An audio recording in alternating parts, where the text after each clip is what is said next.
Everyone, welcome back to Astro Chat. Well, this week is me. I'm going to invite my good friend Mandi Lockley to join me for the Astro Chat. So, well, Mercury started retrograde from early this morning at 2 o'clock. So, well, let's see what Mandi going to suggest us, all right? Okay, Mandi.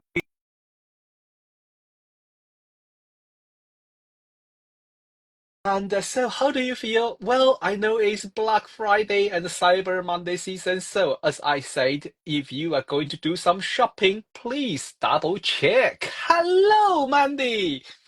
Oh, hello. How are you? I'm very well. How are you? I'm very well. I'm so excited about Mercury retrograde. Well, to be honest, it's a three time a year, so we just adopt it, and especially to be very careful when we do the sign a document. And everyone knows that now. Nowadays, who doesn't know about the Mercury retrograde? I think everyone, even they are not astrologer.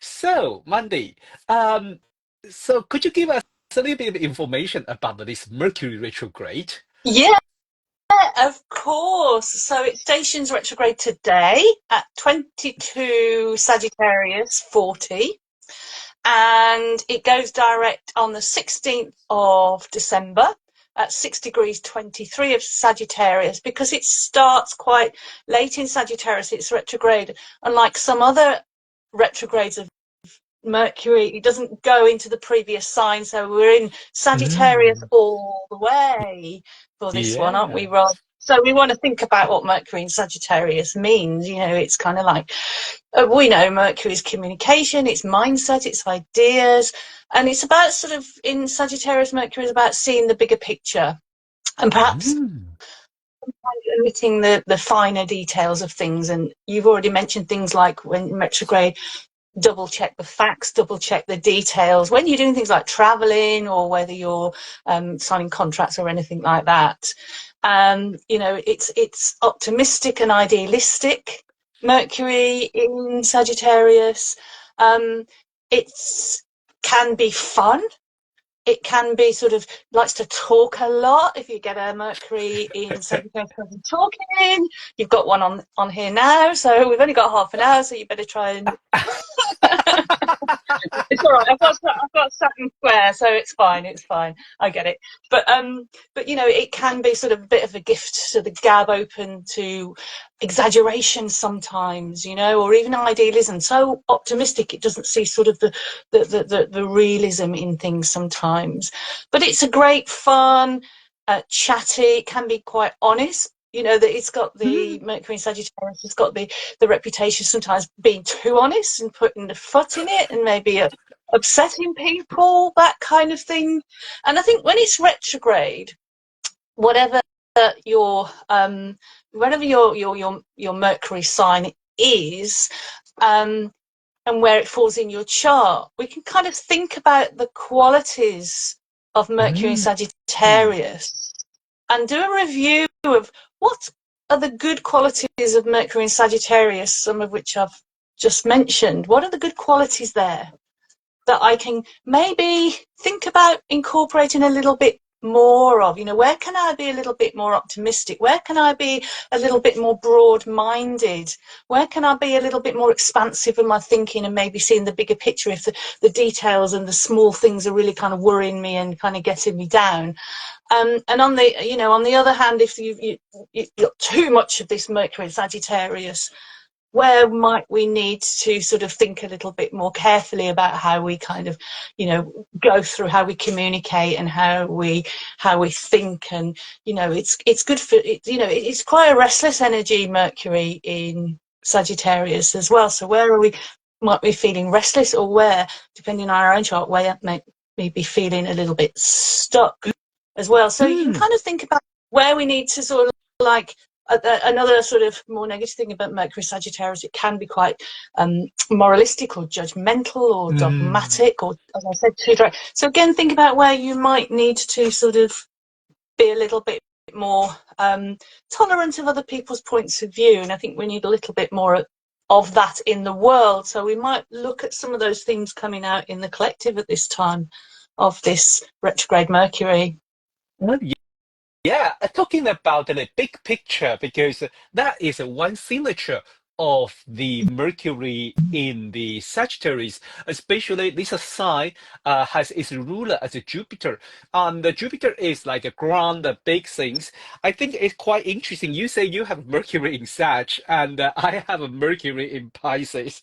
So we are kind of, in the traditional view, that is like both Mercury are detriment. But hey, we still doing the astrology, we still, learning the calculation, and we still, and thinking about it. But it's very interesting because this opinion and, think philosophically. I really like what you say about people hold different opinion this time. I think while Mercury is retrograde, we can review, because most of the time when we are when we express our opinion, and most of the time, I think most people are say that's they never say that's my opinion. They will say I'm right, you are wrong. And even we have a different view of the world. We didn't realize is people all grow up in different way. Like I grew up in Asia, and when I see the things, they will have a little bit different when I see what's happening in Western world. But that's my personal view. But it's not like a all the way always right. It's a good time. Mercury retrograde is kind of reflecting, right? We can just like Yes. think about and re-exam if we face the kind of a difficult conversation, or maybe we've been challenged by something. We have to just think about, am I always right? Yes, absolutely. What is a fact and what is an opinion? Sometimes we need to think about what's a fact and what is an opinion. And we're living in a what a lot of people have called a post-truth world. So where are you getting your information from? Really look into Yeah, that at this time. Don't take everything on kind of as read and as accurate. Everything is biased in certain opinions, and we're seeing more and more of that in the world at large. So it's time to sort of reflect on that. And we're coming into a holiday period as well. And yeah. another thing that's really interesting, that yeah, Mercury, while it's still in Sagittarius, is going to do something really interesting when it comes out of retrograde, but while it's still in its shadow of the retrograde. Oh, Shadow of a retrograde means when a planet that's gone retrograde, it goes back over. mhm. It's direct, so it's going back over the degrees of the zodiac that it's been retrograde in. So Mercury retrograde in Sagittarius is going to be in its shadow period until the 1st of January.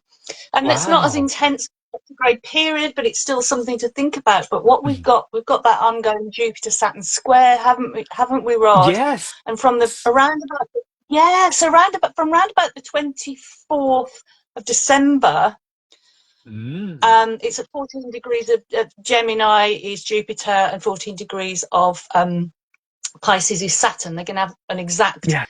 an exact square, an ongoing longer square that's going on for more than a year.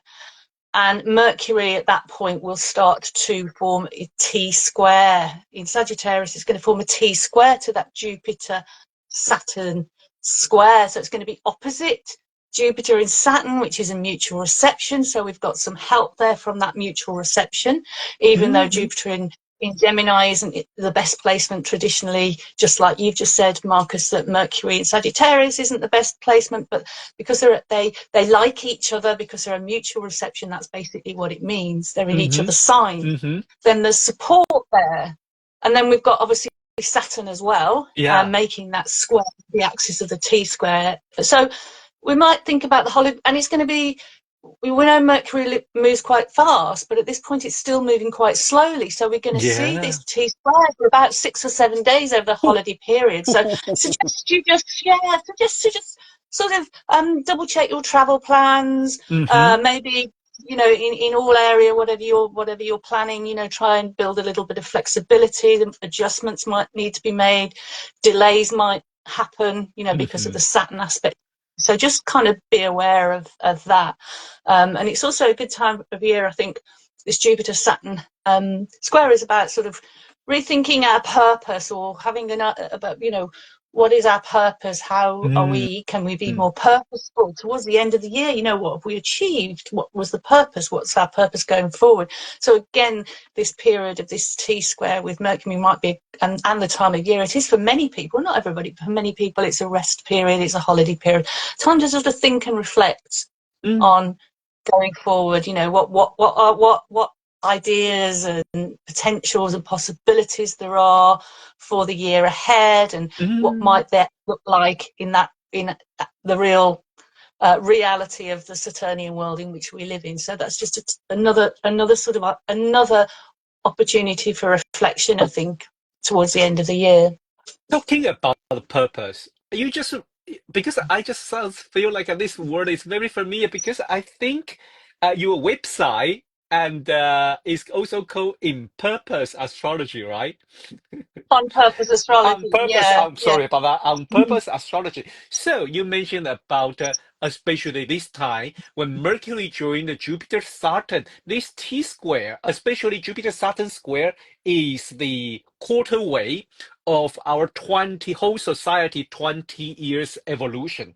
And so we going through this 20, now it's only 15 years left, but we already have a first 5 years ish to understand the whole what about this cycle. Now we are going to see more clear things, and this square is a waxing square. So the waxing square, we make a choice, we make a decision. Not only you and I, it's the whole society make a decision. For example, in UK, we choose something different government as 5 years ago, and then in the US, they choose government repeat 4 years, 8 years before. So it's purpose. So how could you give us a little bit more detail about while Mercury T square for the T square with Jupiter Saturn during this holiday season, how could you be careful re-examine all those purpose?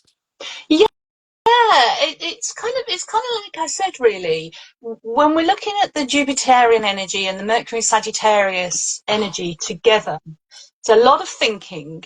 We might have to think about it, and it's mutable as well. And there's a lot of air going on as well, because Mercury is in Aquarius and all of that kind of thing. What are our little worries? What are our little worries for the future? Mm, It seems to be quite a futuristic type of energy. This T square. So, what are your worries for the future? And where can you have more optimism, but bring that realism in? Really, it's that when you think about the Jupiter Saturn dynamic, it is kind of, the optimistic growth mhm, and the kind of pessimistic restriction. But I always think a better way to think about Jupiter Saturn together is to think about, like I just said, really, Jupiter in Gemini, any Jupiter really will bring us ideas, opportunities, potentials for growth. mm, And then we have to bring that down perhaps a level or two to make that, and put in the hard work as well mm. with Saturn. You have an idea and you think, oh, you just want to make that happen and go, oh, magic wand, and this new world, this new job, this new relationship, this new financial thing, or whatever it is that you wish and desire, also needs to come into reality somehow. And that's why I always associated Jupiter and Saturn together as about being something about purpose and having a sense of purpose. The sense of purpose is how you can have an idea about what the purpose of anything is. What's the Mhm, purpose of astrology? What's the purpose of whatever it is, and then you can kind of translate that into the real world, something that people might understand through that Saturn hard work, through the wisdom, through the lessons, through the learning, through the experience, the real world beautiful. experience of things. And the way Mercury comes into that, obviously, is because it's setting that mindset of thinking about how you might be able to go about that. And really, you've got the opportunity, because we've got that mutual reception I've already mentioned. You've Mm, got the opportunity to think about the bigger, broader picture, but also the details. So I would say, in terms of purpose, the Sagittarius part of things is about the vision, the Hmm. big vision, and to some extent Jupiter, and then the more Gemini stuff is about the goals that you set to make your vision happen, and those goals translate into that Saturnian hard work. Wow. Oh, thank you. Thank you for giving us that such a details, like a very fine explanation. Now we can all start to learn how to work out. Well, this is not the only planet is going to retrograde, is retrograde, but I think by I think very soon we will also have a Mars is going to retrograde. How interesting, both Mercury and the Mars going to retrograde, are we going to experience a big setback? Yeah, yeah, interesting, isn't it? They overlap, don't they? I've written the dates down because I'm terrible at remembering dates. You know that detail, Mercury. So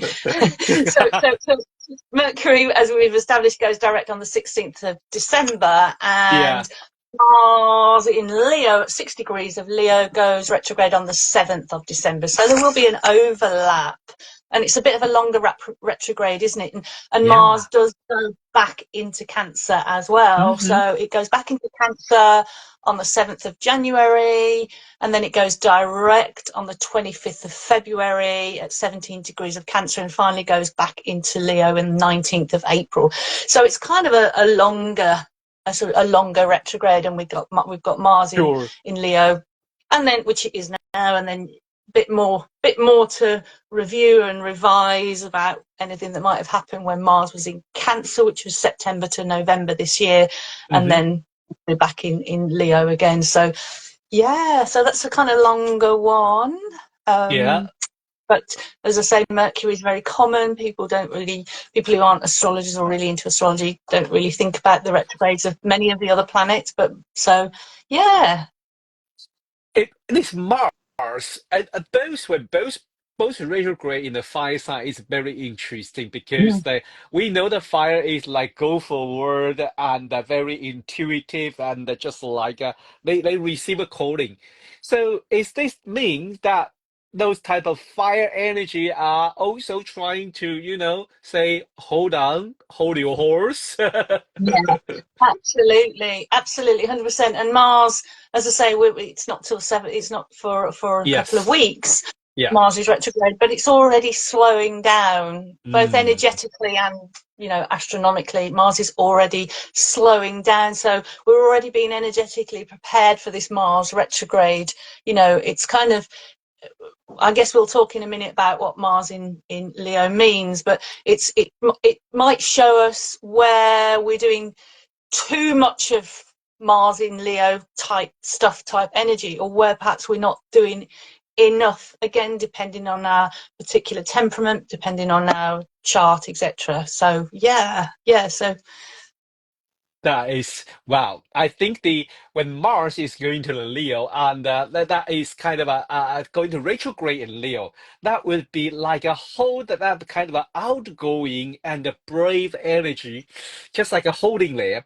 And while both in the fire sign, so it's kind of it's also that allowed us to double check the direction. I like one idea I like with the fire sign is they point the direction and move forward. So before they move forward again, they are both being, hold back and say, wait a minute, let's double check. Let's check a map. Let's check a GPS. yeah, absolutely, absolutely. And a few ideas for Mars in Leo to Yes, get please. you thinking. you know it's Mars is obviously about action. It's about how we act and react and what we desire. It's about how we might anger, well, how might we be Mm. angry, what brings us to anger, what's really important to us. And Mars in Leo tends to be warm, it tends to be generous, it tends to want to have recognition. It's a Mm. creative, it's a very creative Mars. Wants to be noticed, wants some recognition. It can sometimes bring drama, wanted or unwanted drama as well. and it's particularly sometimes Mars in Leo can be quite prideful, and it can offend easily if its ego is the ego is, Yeah.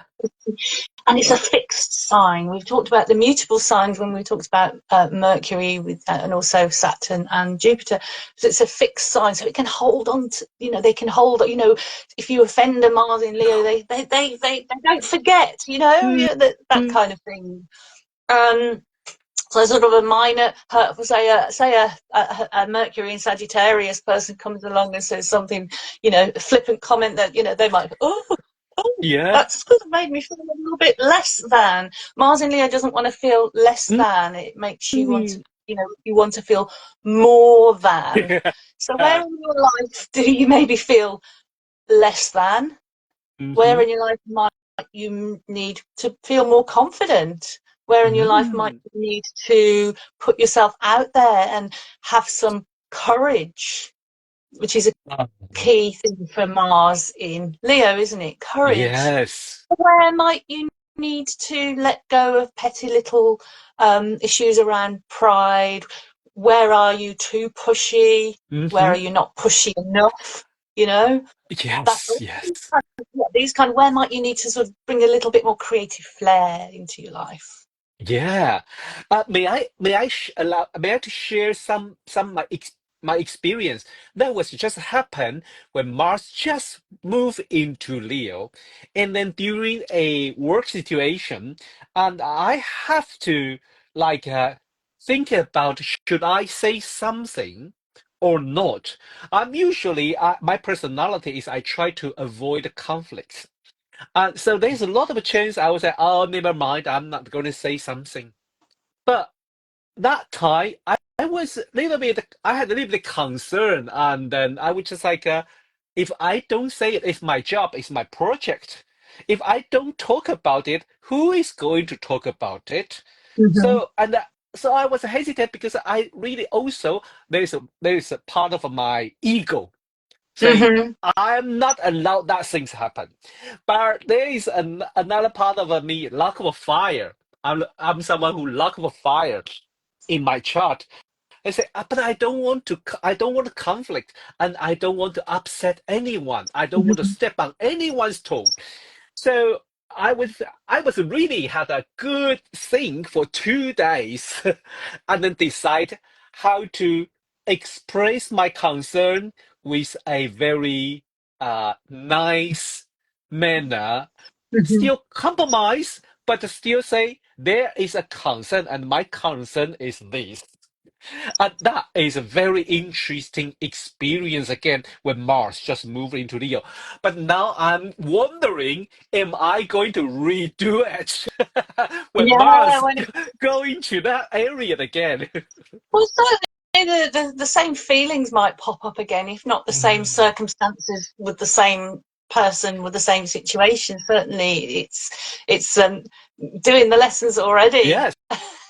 Yes, you're right. One thing for especially for beginner, is that when the retrograde situation like that, for example, like Monday mentioned earlier about the Mercury shadow movement period, it's not going to happen. Same thing going to repeat. No, but like you say, like what I say, I was worried about when Mars go to the same degree. Am I going to experience same thing? But Monday just point out the experience. Maybe maybe we will recall that experience, but not the event itself. That is one thing in astrology worth beginner to remember. Wow, thank you, Mandy. Today we review about the Mercury retrograde, and also thanks Mandy to bring out we should look a whole picture, especially consider this Mercury retrograde together with a Jupiter Saturn square, and around that Christmas time, I think it's not the holiday time, it will form a T square, and would be very interesting. We're going to reflect ourselves what's the purpose of all this meaning. And then Mars is going to retrograde. Maybe it's early to think about. Just give you a heads up. That would be Yep. interesting. Yeah. Yeah.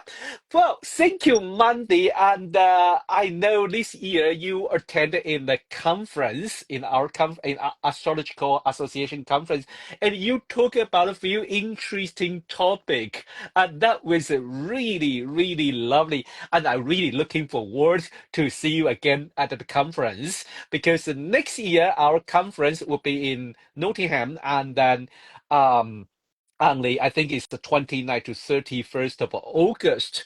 Well, I mean, wow, yes, because we are calling for the speaker, but the deadline would be closed by, I think, tomorrow. So if anyone want to apply to become like a Monday to give a talk at the conference, please apply it before tomorrow, okay? Just go to our Astrological Association website and then click on it, go through it, you will find where to apply to be a speaker. So thank you, Monday. And I mean, really happy to see you. I really hope to see you at the Astrological Association channel next time. Okay? Thank you, Rob. Thank you for having me. It's been Thank an you. absolute pleasure as always. Bye, Yeah. everyone. Thank you. Bye. Bye. Bye. Have a nice evening. Bye bye.